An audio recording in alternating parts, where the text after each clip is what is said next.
This is the spiritual AA meeting at the 9th Annual San Diego Spring Roundup, 1986.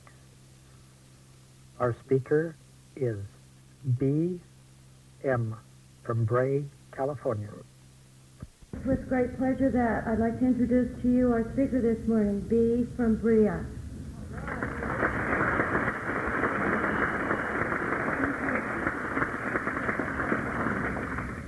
Good morning, everyone. My name is Bea, and I'm an alcoholic. In the world out there, which I guess you don't belong to today, they're having Easter.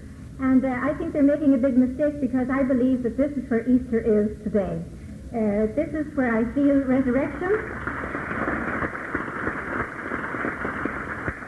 The minute I walked in this door this morning, this is where I felt new life. And I'm grateful to God that I get the chance to be here with all of you this morning. My story discloses in a real general way, and I would like to tell those of you who need a nap just to take one for the first 7 minutes. And some of you may have had a rough night. You know what it's like at these Roundup. And then when I start talking about my recovery, I would like you to wake up. Because I just got back from Rome, and I was telling the Pope exactly what he should be doing. So I figured I could come here and tell you exactly what I required. My life was wonderful until I was 2 years of age. And those of you who are newcomers, and I noticed a number of you stood up, you'll wonder what this has to do with drinking or using. And what I've discovered today is that my life, since I was 2, was rather miserable until I found Alcoholics Anonymous. And it just was wonderful for those 2 little years. And then, as you can tell by now, I come from Ireland. And my father and mother didn't consult me when they were having a new baby. And I know you do this in the United States and America, but in Ireland we don't do that. And at 2 years of age, they had this new child. And it seemed to me that they spent a lot of time adoring her at her crib. And she did not have freckles, and she did not have red hair, and she seemed to be the epitome of beauty, and she did not look like Holly Hobby. And from that moment in time, I just felt separate. I felt different, I felt apart from, and I felt isolated. And I know that if you have declared yourselves to be chemically dependent or alcoholic, that you are probably at some time feeling like you're isolated, abandoned, lonely, and afraid. And so my early memories of me were loneliness and fear and separateness. And my father and mother went on doing this thing every year, you know. And they had lots of new babies, and Irish Catholic, by the way. And when they had finished with this, it was like I was the oldest of 5. And it seemed that each time it was like I was farther and farther apart from where I knew I belonged. And I had to come to Alcoholics Anonymous like 100 years later to find out that I really wanted to belong to the center. That self-centeredness and selfishness was my problem. Now, can you imagine them insulting you like that in Alcoholics Anonymous? I think it's rather poor taste myself, but that's what they tell you. And so when I got into my early childhood years, my father took off for work one day, and he never returned. And he really just was real close to me, and I love my father. And I was told that he had had a very serious accident and that he had been killed. And my dad was killed, and he just died on me, and I was upset with him, and I was upset with God as I understood him then. And I was upset with my mom because she seemed like she really wanted me to help her to raise those other 4. And my mom was a teacher, and she brought me to her side one day and said, "Bea, I want you to help me to raise these children." And I can remember that day rather distinctly. And I remember putting away my dolls and my toys, and I remember thinking that I had grown up yet. Now, I just hate the idea that I have to tell you that I drove from North Orange County this morning to tell you that I have not done so yet. I'm in process, and by the grace of Alcoholics Anonymous, I have a good chance of probably being able to do a little bit of growing up. But I really thought that at age 8, that was it. You know, I had grown up, and I assumed a tremendous burden of responsibility. I became responsible for those other 4 little children. I became responsible for my mom's job and for my for her financial situation and for everything. And it seemed that I just carried the weight of the world on my shoulders. And there are times today that I can still fall into that pattern of carrying the weight of the world on my shoulders. What a wonderful way I know today to live, that I don't have to do that anymore. And then I grew on up, and I got older, and I got into my teenage years, and I started to think about what I would like to do when I really would be finished growing up. And so I made a big decision one day that I wanted to be something really different and really spectacular and really outstanding and really extraordinary. And so I made a decision to become a saint. And, you know, it's also rather poor taste that it's been read in the big book this morning that we are not saints. I always take offense to that sentence, that we're growing along spiritual lines. And I just thought that if I could become a saint instantly, you know, really instantly, that really would be wonderful. And you could read about me and look at me on television, and I could fix all your problems for you. And I really set out about becoming a saint. And the only way I knew how to do that then was to become a nun. And so in the dark ages of 1950, I became a nun. And I'm still doing the lifestyle, even though my friend Doug always reprimands me for not wearing my religious garb. I just figured that if I did, you would all run out on Junction 8, and I wouldn't be able to get you to pay any attention to me. And I can't help saying this, that if I wore my religious garb here this morning, I could very possibly look into the audience and see 4 other people wearing the same religious garb. And that would really be terrible for me. So when I come to a situation like this, I make a decision to not wear my nunny clothes. Now, I would assume that some of you do and do not know what my lifestyle is, and I'm not here to really tell you about that, but I just want to say this little bit, that if you have a resentment against the Catholic Church, and it's just suspect maybe 1.5 of you does,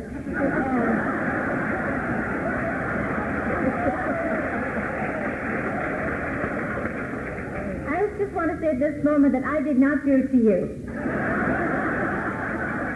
And when I tell you that, I just take myself off the hook, and I don't carry the guilt and burden of the Catholic Church. As I told you a moment ago, I went over to Rome to try to straighten out Pope John Paul II. He paid quite a bit of attention to me, but I don't think he has any intention of changing. And what I learned was that my attitude to John Paul II can change slightly. And when I learned that about anything, it can change slightly.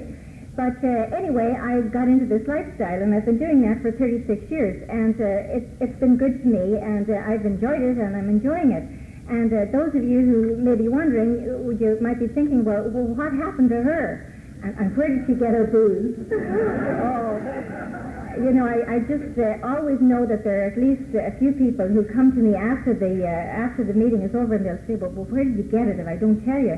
And it's not easy, just let me tell you that much. Really hard. It's real hard to get alcohol in a convent.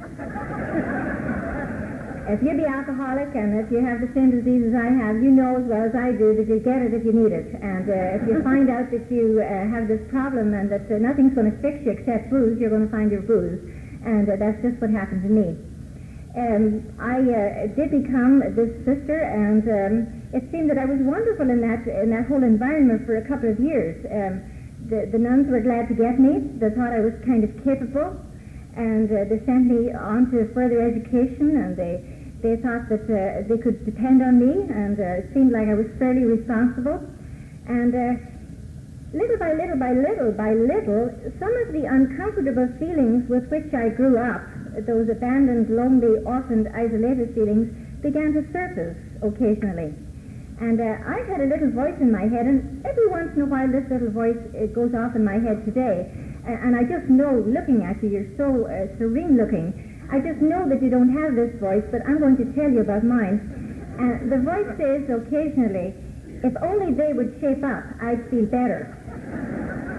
And what I tried to do, folks, was I tried to shape them up. I tried to shape the environment, and I thought, if only I could get them to change their minds, whoever they were, and change their ways of being, that I would definitely feel a great deal better. And it's strange to me that still that has not happened. People don't shape up for me, and I get rather confused and upset still. the voice went on, and one day I was in my convent, and at that time I was living in the east of England, and I was teaching in a school there, and very happy with the little class I had, except there were some people in my life where I was living in the convent, they were just not shaping up. And one day we got this letter from Ireland, from our headquarters, and the letter said, would any of you like to volunteer and go to Southern California? We're starting a new place in Southern California. Well, of course, I knew you were all waiting for me. I knew that you just were depending on me to shape you up and to teach you how to teach your children and how to run your educational system and so on and so forth. And so I signed up to go. And I arrived in California on the 16th of August in 1964. And I was wearing, Doug, the garb, that you haven't seen yet. And it was hot. It was really hot. And it was black serge and my head was covered and it was really different. And they were building a new school, and I was told I was going to be the principal of that new school. And I just knew that it was going to be okay. I knew that if I could be in charge and if I could tell everybody what to do, it was going to be okay. And I don't know, I got there, and they already had built the actual building, the shell of the building. And I can recall vividly thinking, my goodness, that pastor has no taste.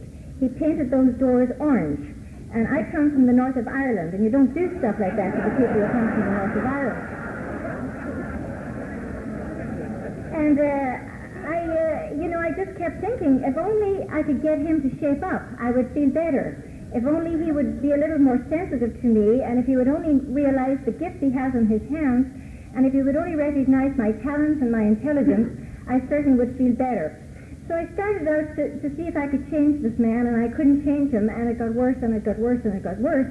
And he seemed to have control of the money, and I didn't like this, and the discomfort of this started in again. And one day a marvelous thing happened to me.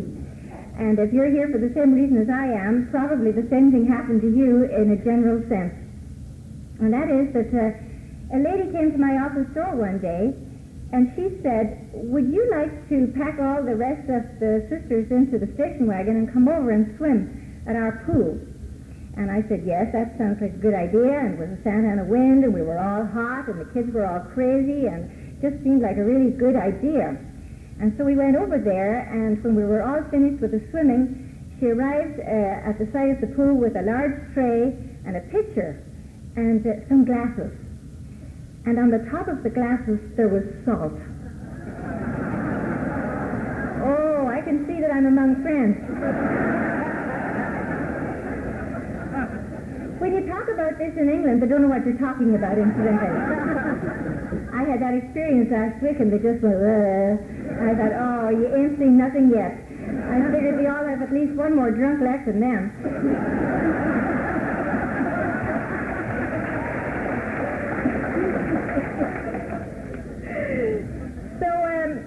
She handed us these glasses with the salt, and she proceeded to pour the contents of the pitcher into the glasses. This is a great ritual, as you and I understand. And so I took a few, I would like to tell you sips, but I used to take gulps, large gulps. I said to Doug a minute ago, he filled out 2 nice big large glasses of water for me, and I said, I wish I'd met you when I was drinking. He would have been my type of man to be around when I was drinking. Large gulps, and the feeling I had. The feeling was that I just knew that I had died and that I went straight to heaven at that moment. And everything that was just alien to my insides, everything that was uncomfortable, everything that didn't fit and didn't feel good, all seemed to go away. My little sister, whom I grew up resenting, she just seemed not too bad. And my mom, that I really grew up disliking, and in Ireland you're supposed to love your mother, I don't know what you do here, but we're supposed to do that in Ireland. And I had this awful guilt about not loving my mom. And so it all seemed like it was going to be better. And for sure, it seemed the pastor was different. Oh, he looked different as I sat at that pool. And I knew I'd found the answer. I knew that if I could get this little beverage on a regular basis, because I worked real hard. Now, I know you didn't work hard, but I worked hard. And I did a lot of things, and I was saving the Catholic Church, and I was juggling, and I was getting it all together, and I was going to shape it all up, and I was going to make a change on this world, on this earth, and in Southern California, I was going to make my mark. And I did make my mark, but not the way I had expected to do so. Anyway, I really felt that if I could just get this little stuff occasionally, that it would be different. I would feel better. I would take the edge off living. Life was hard for me. And so I said to the lady before we left, could we have the recipe for that? And she gave it to me, and I took it home, and at that time, I was the principal of the school. I was the mother superior of the convent. I had all the keys, and any money we had, I had, jurisdiction over that. So it seemed like, this is a real good idea. And I would say to the girls, occasionally, girls, let's have a little get-together, let's...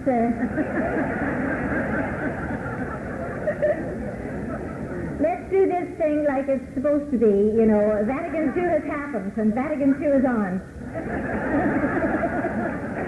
And those of you who don't know what Vatican II is, see me after the meeting, and I could tell you that in 2 minutes. But, the changes in the church had happened, and we were taking our habits off, and we were going out, and we were having little cocktails occasionally, and it seemed that life was getting a little bit more relaxed for us. And I'd say to the girls, Vatican II lets us have a little drink occasionally. And so we started finding really good excuses for having our little parties.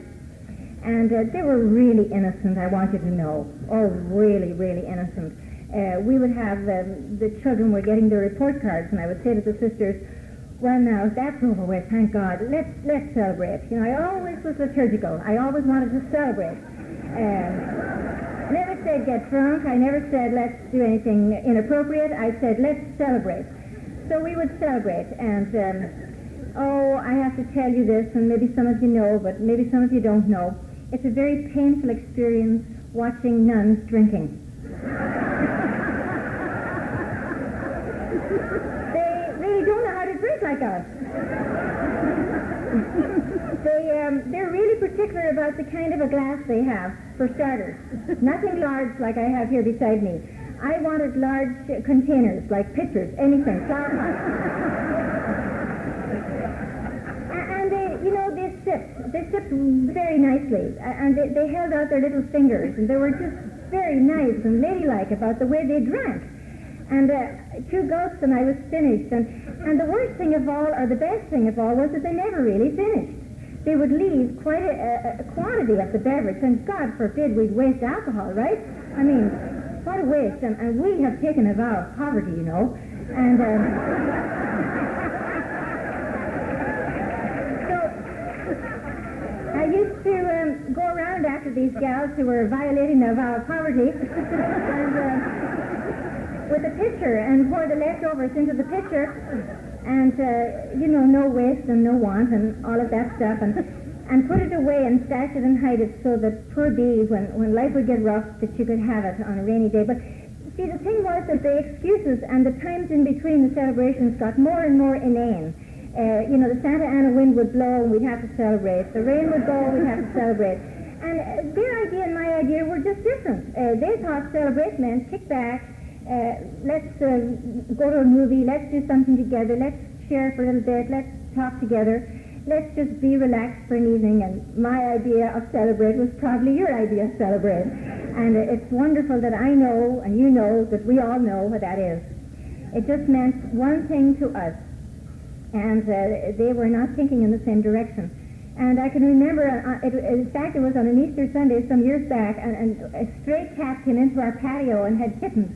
And I hated cats, and I still hate cats. And, I'm allergic to cats, but my God, this cat has 7 kittens. What a wonderful excuse to celebrate. Oh, wow.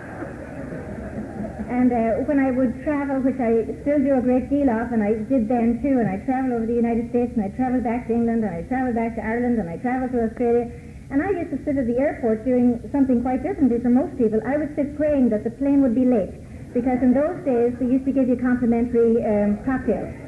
And so I would say, when the captain would apologize for the lateness of the plane, and he would be telling us what happened and why and everything, I'd say, oh, praise God from whom all blessings flow. And I could never wait for them to say, for your convenience and for your comfort, you will be given a complimentary cocktail, and this is on the house. And I think, oh God, this is wonderful. What a nice way to live. And what a way to take the edge off my living. And my drinking progressed in a very innocent sense, in that, you know, it was little times and little parties and little get-togethers, and then, you know, the priests would get to know that we liked these little get-togethers, and then we found out that they had little get-togethers sometimes. As a matter of fact, often. And they would invite us over.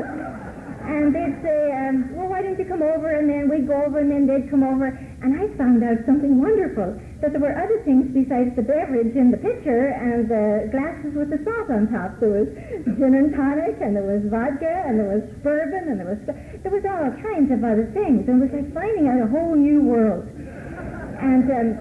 And I was still getting renewed in the church, you know, and I was still, you know, making sure that Vatican II had happened, and I was signing up for all committees, and I was liberating the church, and I was going to get it all set free, and I was signing up everywhere, and I was volunteering, and I was working hard, and I was carrying 4 jobs and juggling my life, and every time I think of how I worked before I came to Alcoholics Anonymous, I always want to take a nap, so I won't tell you about it right now, but I just know I worked real hard, and it progressed, and it progressed, and it got worse, and it got worse, and I was dying inside, and I just knew that there was something the matter. You know, the word alcoholic was not an unknown quantity to me, because I knew a lot of people in my own family who had this little problem. You know, we do call it the Irish disease. I'm sure there were 1 or 2 of you out there. And so I knew that an alcoholic was somebody who really was bad, who was immoral, who was drinking wine under a bridge out of a sack, you know, with a bottle in a sack, and it just was unclean generally. And so I didn't want to become an alcoholic. And I knew that if I could find some way to get this thing just all put together.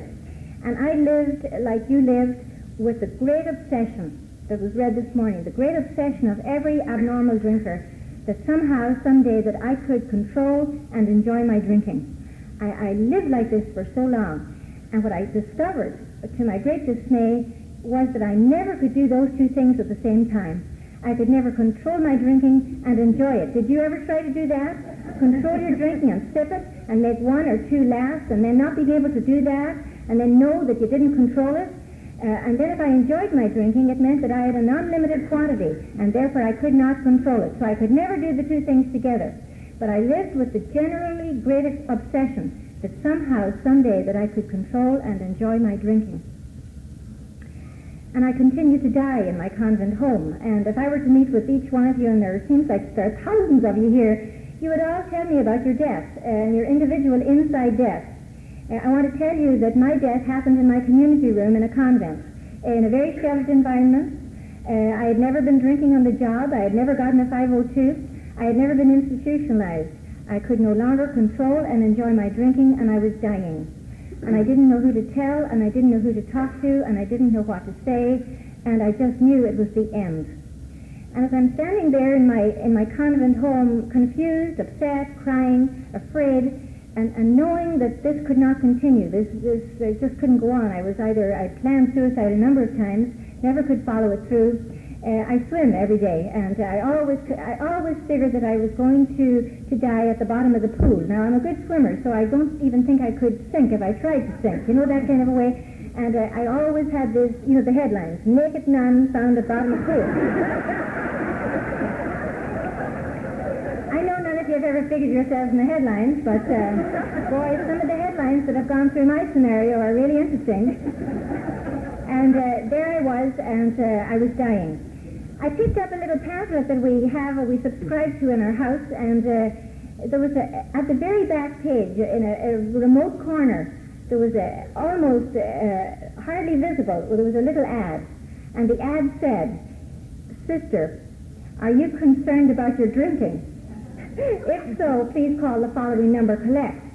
Now, what I was to find out afterwards, that it was an ad for a new recovery home for sisters and priests back on the East Coast in Massachusetts. And so I thought, well, boy, out of the 140,000 sisters in these United States, there must be at least one other sister who has a problem besides me. And there must be somebody else who has experienced what I'm going through. And then it said, call, collect. And that was wonderful for me, because then they would never find out, you know, that I made this telephone call. And so I called Massachusetts Collect, and I talked to a very kind lady on the telephone, and she asked me if I had some questions, and I said yes. And I told her that I was now moving from the job that I was then in, which was school principal, and that part was true, into the job in the diocese where I work today. And I was going to be counseling and the personnel director of all the nuns and all the priests in the diocese. And I was very concerned about them because a lot of them were drinking. And I didn't know how to tell her that I was dying myself. I couldn't say the words. And I said, you know, I don't know what to do, and I've had no experience of stuff like this, and please help me. I talked to her like from one administrator to another type, you know, she would know what I was talking about. The unfortunate part for me as the conversation went on was that she did know what I was talking about. And she went along with my life, and she told me that I could get literature for these people, and that there were such things as recovery homes, and there was a program called Alcoholics Anonymous, and she would send me some literature, and she'd send me a book, and the book was going to tell me, and I knew I was bright in my mind. They told me that I was smart, see, and that was one of my problems. And they told me that, and I knew that if I could read it up, I could get the right combinations. You see, I could know how not to do this and not become obsessed. And I knew that somehow I could control and enjoy my drinking if she would send me the right material to read. And I was just about to hang up the phone and thank her, and she said a very extraordinary, asked me a very extraordinary question. And she said, "Sister, would you like to tell me about your own drinking?" Well, you know, as I stand in front of you, and again there are thousands of you, I have no idea on this wide earthly world how this lady back in Massachusetts could ever ask me that question. I was miles away from her. I didn't even identify to her, you know, that generally what I was doing. I didn't even tell her where I lived, but she didn't know my name, and she asked me about my own drinking. And you and I will know for sure that that was a very curious, nosy question to ask of a person who didn't want to stop drinking, right? Mm-hmm. And I told her, well, every once in a while I have a little glass of wine. And I have to tell you that I didn't care much for wine. If I could get something bigger and better, wine was not the beverage of my choice. But when you're scraping the bottom, you'll even have wine, right? And I can hear a few winos over there. So she paused, and then she said something that I thought was even a little stranger. She said, "I can hear pain in your voice." I always feel that the God as I understand God today spoke to me through this woman. And she brought me to the point when she said the sentence, "I can hear pain in your voice." She brought me to my moment of truth. And I was standing with the telephone in my hand, about to hang up and say no more and never speak to her and never continue the conversation. And instead of that, I had the grace of that moment to come to touch with what was happening, to come into touch with my dying and my death, and to tell her that indeed I was in great pain. And I didn't know who to tell and who to go to for help, and I did not know what to do. And she told me I could maybe think of a recovery hospital, I could maybe go to Alcoholics Anonymous, and I thought, oh no, I couldn't go to Alcoholics Anonymous. I'm too important, and they'd find out about me. And I would probably meet a kid I taught, or a mom or dad of a kid I taught, and my God, then my image would certainly be blown. And I didn't know really how I was going to do this, but I listened to what she had to say. And I can always remember knowing that this was the end. It was like she had pronounced a death sentence, and I didn't know where to go from there. The following morning, however, I called Alcoholics Anonymous in a town called Whittier in California. It's, I don't know if any of you here come from Whittier, and if you do, oh, praise God, wonderful. If you have never been to Whittier, to Serenity Hall, I question your sobriety. Because Serenity Hall in Uptown Whittier was my first Alcoholics Anonymous meeting, and I want to tell you about that. I was still the principal of the school moving into this new job, and I can remember I had a little free spot on a Wednesday morning, and the meeting was at 10 o'clock, and at that time we were wearing a kind of a modified religious garb, and I can remember running down from the convent and taking off that and putting on regular clothes and making up my face and putting on lots and lots of eye makeup. Now, to this day, I will never know why I did any of this, but this is what I did. I guess I just wanted to impress the members in Serenity Hall. And I went down there at 10 o'clock on a Wednesday morning, and it was an amazing experience for me. And most of the gentlemen, and there were mostly gentlemen there, they had court cards, it seemed. And the man who was leading the meeting, I wonder if he's here today, he said, I will sign the court cards after the meeting. And I thought that meant I had to go out and get a court card so that they let me stay. And I was very naive, and I was very frightened, and I didn't know what to do. And this man who was leading the meeting, he was telling us his story, and he was sharing with us his experience, his strength, and his hope. And I was fascinated by this young fellow. He was really fascinating. And I discovered that he was using words that I used to punish the 8th graders for writing on the bathroom walls. He was, on a regular basis, he was using the A word, which you probably don't know, but it begins with sh. And then he would move on and graduate into bigger and better things, and he would talk about the f word. It was very fascinating to me. I'd made a very detailed study of the English language at one time in my life. And this man had the ability to use these words in sentences.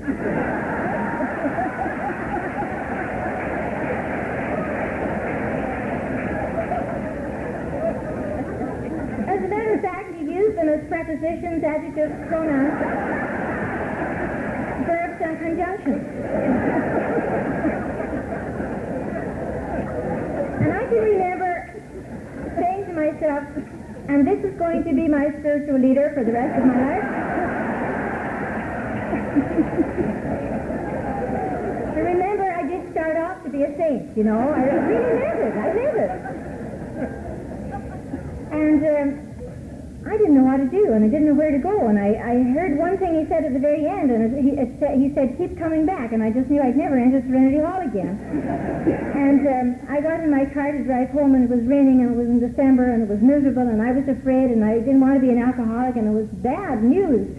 And I was crying, and I stopped at the stoplights, and I looked in the rearview mirror, and I was just, the tears were rolling down my face, and all this eye droop that I put on was rolling down along with it. And I was so upset and so miserable that I said the sh word and the f word all the way home.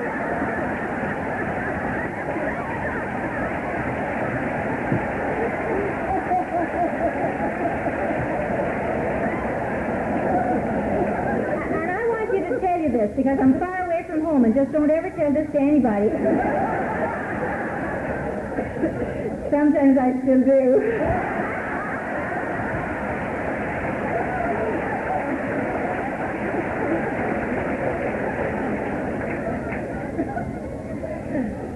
My sponsor, whose name is Deke, and some of you know Deke. Deke has been on the program of Alcoholics Anonymous forever. And he keeps telling me that I've got to clean it up one of these days, and I'm working at it. And if the others hear me saying, you know, the share word occasionally, they say, we're going to tell Deke on you. And so it's getting better.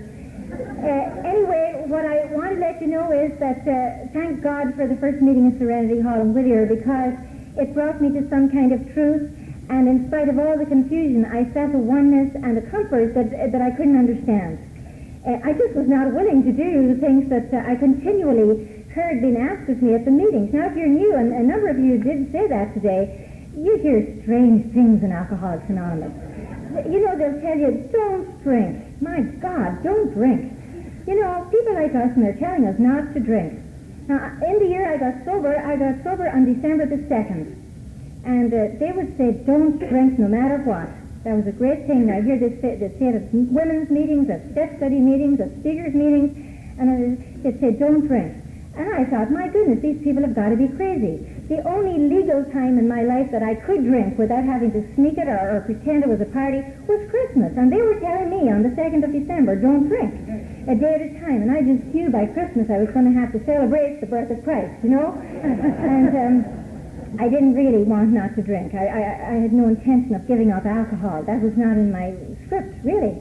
I just wanted to do it nicely. I wanted to do it like a lady, and I wanted to feel comfortable inside. And then they said, go to meetings, and I just knew that if I heard the 5th chapter read one more time, I was going to throw up, you know? How dumb did they think I was? You know, rarely have we seen a person fail. Oh, my Lord. It seemed like ad infinitum, you know, just to get on saying it all the time. And I thought, oh, they don't know what they have in their hands here. You know, I'm really rather smart.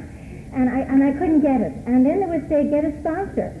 And, well, I didn't need a sponsor. I have a degree in theology, you know. God forgive me, you know, I have a degree in theology and in spirituality. God, I don't know how it occurs even to say those words to you, but I do, and they didn't keep me sober. And nothing kept me sober. And I had a relationship with a higher power. I did have a relationship with God as I understood him then. And what I discovered was that me and God could never get it together by ourselves. We just couldn't. I prayed and I fasted and I asked and I asked for the obsession to be removed from me. And one great recollection I have is that I made a 30-day retreat. I went to the north of California specifically with the intention of asking God to please, God, remove the obsession to drink from me. I will pray and I will fast, and then I will wake up on the 30th day and my obsession will be gone.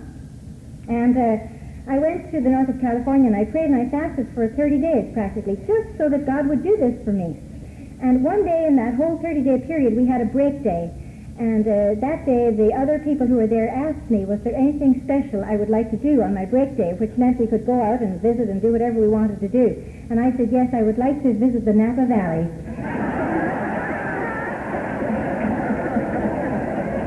And I know that you'd want me to do that, right? And we visited the wineries, and we came home feeling no pain. And that's the biggest memory I have of my 30-day retreat. You know, that I was still wanting to drink a lot more after it happened. And oh, it was hard. And I prayed so hard. And they told me to get a sponsor. And I can remember interviewing some ladies, and I would, you know, I really did interview. I'm a good interviewer. And I interviewed and I hired temporarily. And then when I didn't care for what I was being told, I fired. You know, I just I told them I no longer needed their services. And it was going to be okay, and I was going to do this thing by myself. And then they said, read the big book. Well, you know, I said, well, you know, just the book. You know, I avidly read. And I didn't care very much for the way the big book was written then. And so I took the big book down to Huntington Beach one morning on a Sunday, and I sat up in December where the lifeguard sits, you know, overlooking the Pacific Ocean. No lifeguards in December. So I sat up there, and I corrected it, so that you could have a copy of the new edition a la Sister D. So I didn't like what it said in 62 and 63. I didn't care where they said, you know, so our problems, we think, are basically of our own making. I didn't like that. And, you know, that I be a complete example of self-will run riot. Oh, dear. It was hard. And so the big book, and I didn't get along too well. And then they said, you know, work the steps. And I just knew that there was really no need for me to work the steps. I figured that I had done there was all the spirituality that I was supposed to know about, which I did in my head, was in my head, and I didn't need any further study. So I just kept the first 7 or 8 months in my sobriety, or dryness I would prefer to call it today, in total misery. I was on a constant dry drunk. My emotions were high and low, and mostly low, and I was crying most of the time. And I would go down to Serenity Hall in Whittier, and they used to say one to the other, "Here comes the crying nun." And the crying nun would get up on the podium and tell them how terrible the nuns were to her, and how the Catholic Church was not shaping up, and it was real bad. Everything was just not comfortable. And this older member of Alcoholics Anonymous, who has since passed away, took me aside one day, and he said, "Bea, you seem like you're really not happy in the program." And I said, "Right." I said, "I don't want it. I don't like it. I might as well be drinking. The only thing I didn't do was I didn't drink. And the only reason, quite frankly, was I just knew that you'd smell it off me. And I knew that the people in Alcoholics Anonymous could read my soul. They have a look, for those of you who are new. They have a look, and they will look into your very soul, and they'll pierce you through and through. And somehow I knew that I couldn't get away with anything with the people in Alcoholics Anonymous. And I didn't drink, not because I didn't want to, but because I was afraid to. And God forbid, and far be it from my pride, to let you think that I couldn't do it. And that was my motivation in those 7 or 8 months. And this man said to me, "You're miserable," and I said, "Yes." And he said to me, and he looked at me with those piercing eyes, which I will never forget, and he said, "It's not for me to tell this to you. God help me, you know." He said, "Did you ever think of asking God to give you the willingness to make some changes inside of yourself?"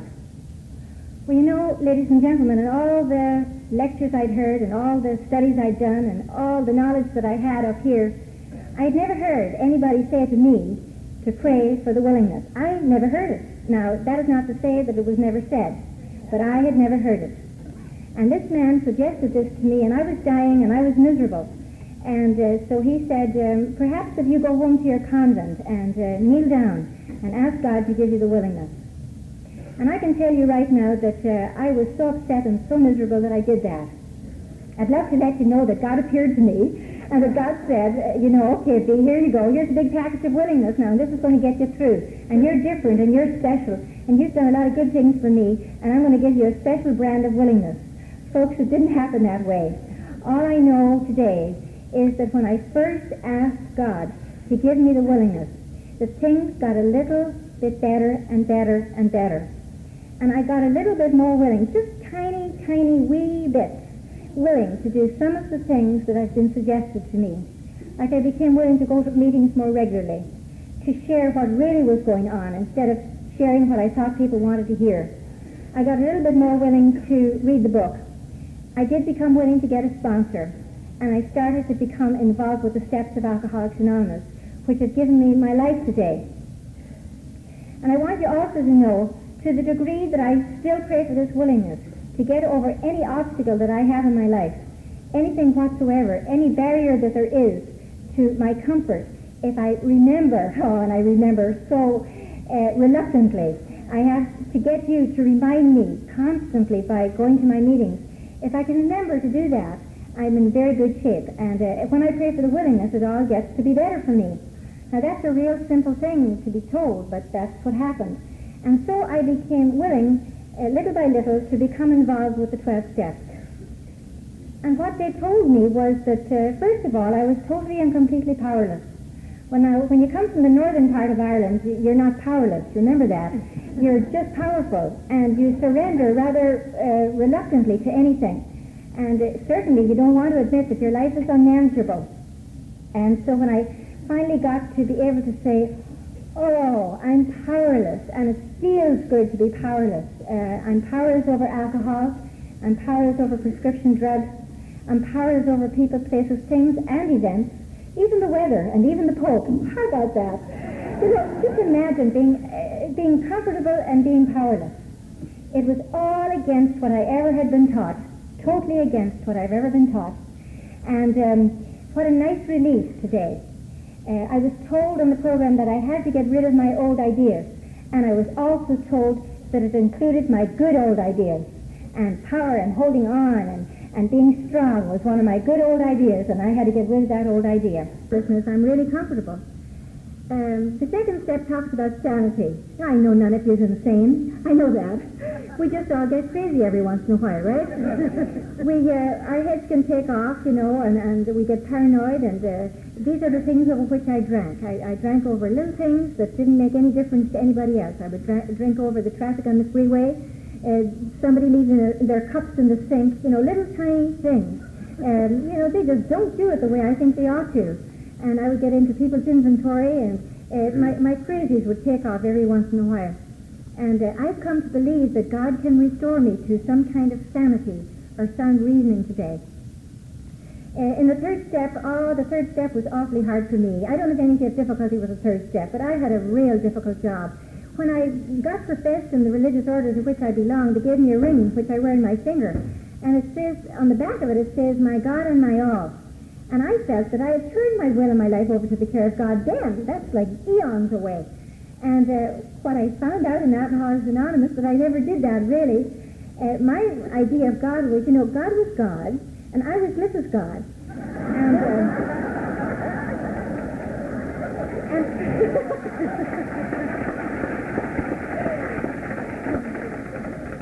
because I was Mrs. God, I was in the upper hand of the relationship, right? I better be careful here not to get into outside issues.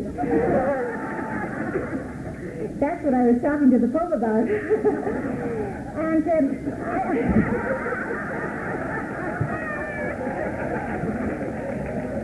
just don't tell him. I just figured that if I snapped my fingers and if I wrote lists and if I made lists and if I spoke lists, God was supposed to do what I meant him to do. And this magic thing that happened in Alcoholics Anonymous was that one day I read and I absorbed just a teeny little bit, page 62, where it says, this is the how and the why of it. I love the way it writes that. We had to quit playing God. It didn't work. It just doesn't work for us. And hereafter, in this drama of life, God was going to be our director. And Bea had to suddenly realize that she had to get a new director who was greater and more powerful and much more dependable than she was. And that was a whole new ballgame for me. I was this self-sufficient person who really was going to get it all together and help you get it all together and work it out and organize it and arrange it just exactly as I thought it should be arranged. And I was told in Alcoholics Anonymous, in the big book, and I was told by people like you, and even by some of you, I was told that this was the keystone, this concept, that if I could let God take over, that it was going to be the keystone of the new and triumphant arch through which I was going to pass to freedom. And that's all I ever wanted, was this inside freedom. The promise that I was given was that when I would sincerely take this position, that all kinds of remarkable things would happen. Remarkable things would happen to little Bea, who always considered herself to be the little red-headed one with the freckles and the holly-hobby look, not fitting in, just not being part of. And remarkable things were going to happen to little Bea. And if she would turn her will and her life over to God's care. What I found out today was that as I do this, as I feel the new power flow in, and as I enjoy peace of mind, and as I discover that I can face life successfully, and I become conscious on a daily basis that God is in charge, and that I now have a God who is my Father. When I understand this, which I found out in Alcoholics Anonymous, this blessed, wonderful, grace-filled program, when I find this out, then my fear disappears, and I continue, and I continue, and I continue to experience a rebirth and a resurrection and an Easter. I continue this every day of my life, that I can turn my will and my life over to God's care. I didn't want to take step 4 either. And I would imagine that maybe there's 2 of you. I can just look, there are 2 in this whole world, out in that audience, that have not done their 4th step and are, don't want to. And what they told me was that not wanting to had nothing to do with it. In fact, what I promised to my home group, which is in Pomona Valley Hospital at 6:30 a.m., I said, I'm going to see the Pope next week, and I'll bring any 4th steps that you want me to take over to show to him. And one of my friends, Steve, he says, I think if he read my 4th step, he'd have to make a new commandment. But, I wanted to do my 4th step perfectly, so I bought about 5 notebooks and 10 pens. And I wanted to impress my sponsor with the way I was able to write the English language. And what I discovered was that my sponsor didn't care. All my sponsor cared about was that I could get rid of the garbage. I've since had to do another 4th step, which was much more in-depth and much more honest than the first one. It was necessary for me to do at least the superficial first 4th step, so that I could get rid of some of the guilt and some of the fear and some of the dreadful things that I thought were part of my existence. I encourage you to do it. Just go ahead, give yourself a couple hours and do it, and get it off your chest, because in taking step 5, I found for me it was a wonderful freedom. I felt, that what it talks about after steps 8 and 9, it talks about the ability to be able to look the world in the eye. I never felt I could look the world in the eye.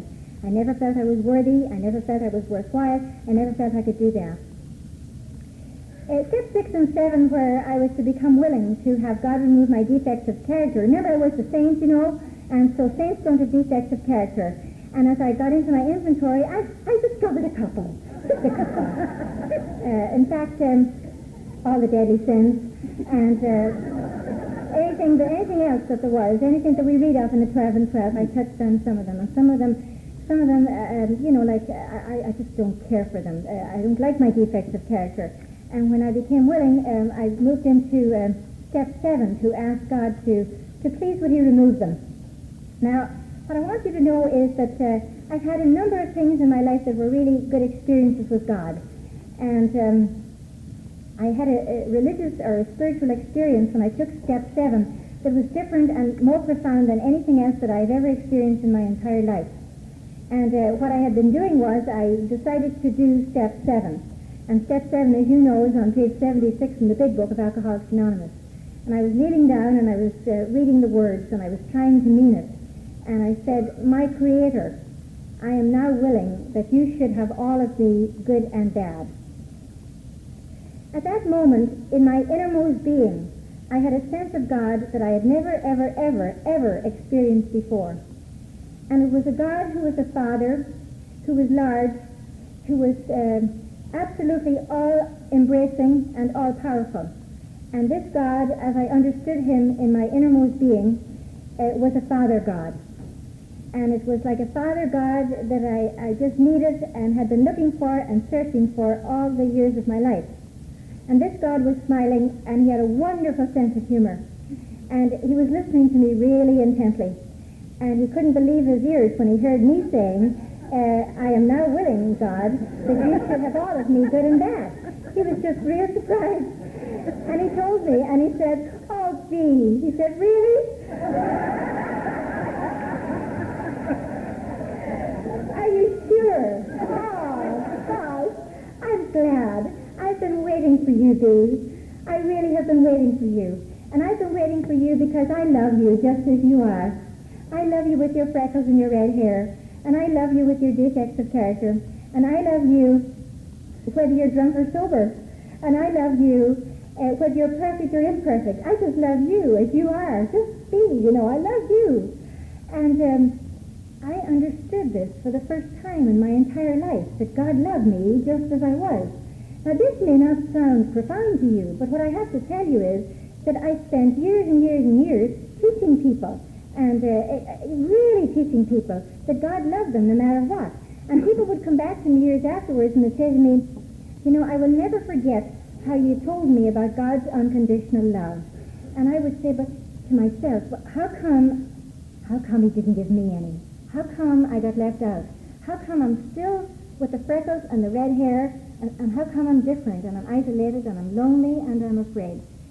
And at that moment, I just knew that it was all okay, that it was this person that God wanted me to be, and that I had to continue just being this person. And what I want to tell you is that I have this strange suspicion as I look at you this morning in this wonderful, colorful array, that God loves you just as you are, and whether you're good or bad, and that he'll remove all our defects of character that are not useful. And I believe that some of my defects of character are useful, because when I share them, it seems to help other people. And I don't know why that works.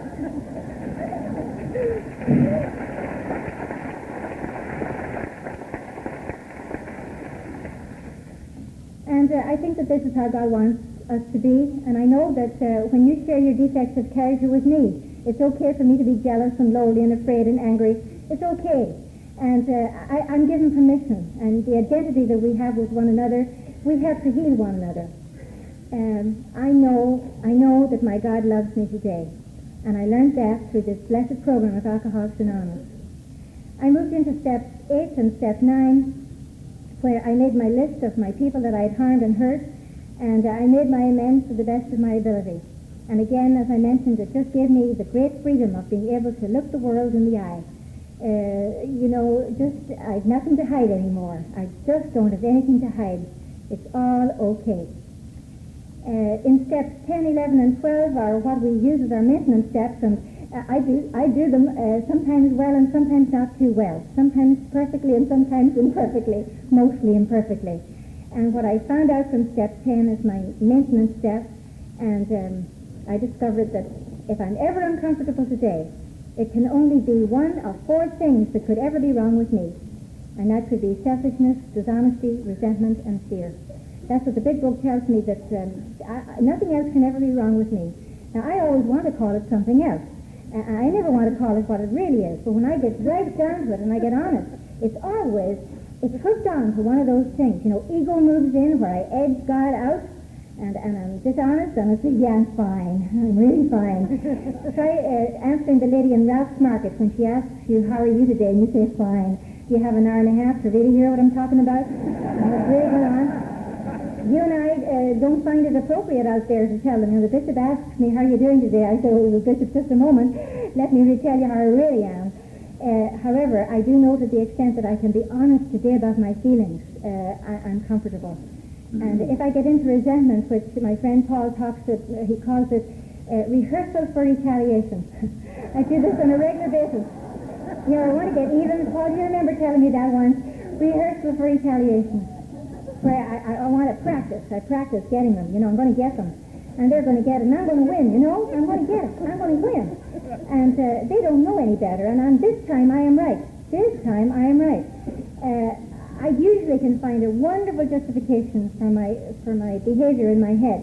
And as Paul talks about, my committee moves into my head on a regular basis too, and it has a conference early in the morning before I wake up, and they're waiting for me. They are waiting for me to get up, and they'll say, Bea, come on, hurry up, we've been waiting. Get up now. Let's go. If I follow what it says in the book, and it says we ask God at once to remove this, and we talk these over immediately with other people, we tell each other what's going on, and we make amends quickly, and we resolutely set out to help other people. That's the secret, it seems to me, that I can become comfortable if I just follow those simple basic steps in the big book. What a wonderful way for us to live. I still teach prayer and meditation. God help us. I learned prayer and meditation. I experienced prayer and meditation through you. I was taught prayer and meditation by people like you. I was at a meeting one morning, at the early morning meeting at Laguna Beach some years ago, and I was doing my crying number as usual. I often did that, and I still do it occasionally. And this young girl came up to me after the meeting. Her name was Debbie. I'd never seen her since, and she said to me, she said, it seems to me that you might be in between surrenders. I thought that was a wonderful, profound statement. And then she told me that her lifestyle had been a little different from mine, that before she got sober, she'd been a prostitute. And I thought it was a fantastic experience for me. I thought, where in this world could I go where God would appear to me through somebody like this? And God has appeared to me through people like you. God has finally spoken to me through you. And I know that I have it now. I know that this is what I've been looking for all the days of my life. This is what it has been. This is how I was taught prayer and meditation through you. When I do my big hierarchical church stuff, now, and they ask my opinion about things, would you believe that? And I tell them very wise things.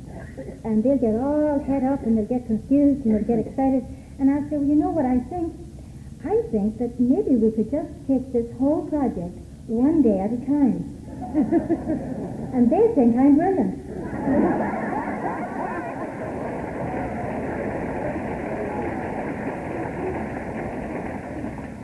Oh, God bless you for all you've done for me. God bless you for all you've given me.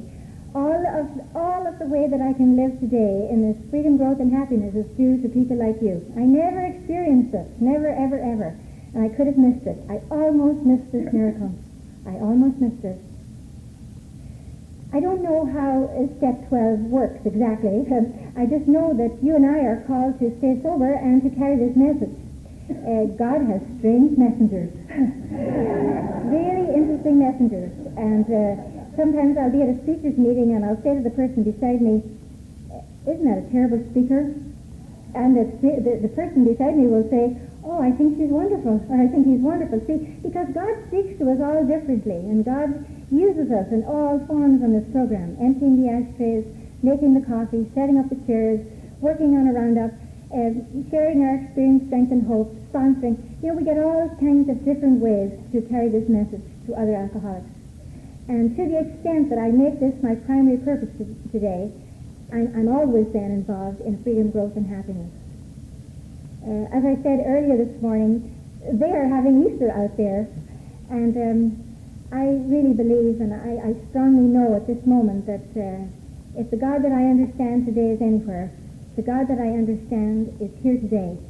And so from this God and with this God that I understand, I want to say to you, Happy Easter.